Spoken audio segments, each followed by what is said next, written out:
Here are three things that might be considered weird in the United States, but are totally normal in Iceland. And the third one still makes me scratch my head to this day because I don't understand why it is done like this, but you'll see. First off is turning up the heat. This especially happens in the wintertime, and then opening the window if you feel like it's too hot. Now, granted, Icelanders do like a lot of fresh air, so that's basically normal, I think, in a lot of places. But electricity and the way that we heat our homes with like geothermal energy is way less expensive than many other people pay around the world.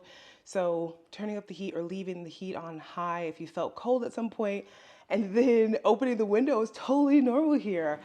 Number two is that it is totally normal for young children in Iceland to address adults or even someone of authority by their first name. So it's not expected they have to use Mr., Miss, Mrs., any of that. It's not considered disrespectful either. Whereas as I was growing up, and of course I know this could be maybe a bit generational, perhaps, but also cultural in the US and regional, depending, that it was a big sign of respect to say Mr. or Mrs., especially if you're younger, if you're a child.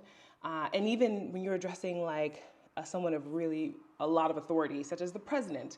In the United States, it's such a huge thing to say president this, whereas in Iceland, and I have a personal experience this when I interviewed the former president of Iceland, Guðni, like that wasn't a thing he would have wanted me to do at all. And I knew that beforehand, before going into the interview, which was really refreshing and nice to just feel like this is a regular person I'm talking to, because that's how they consider themselves. In the United States, for many people, this might be considered disrespectful, but here it's considered totally normal, super relaxed, and just an everyday thing.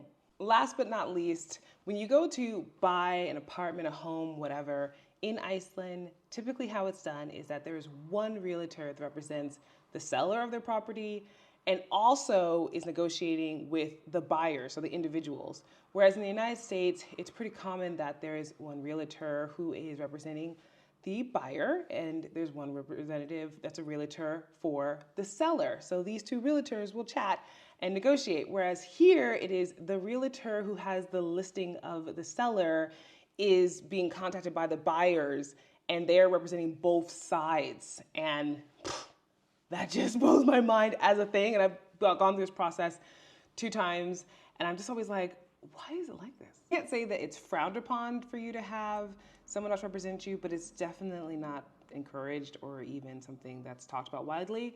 I'd love to know though, do you find any of these weird or interesting? Let me know.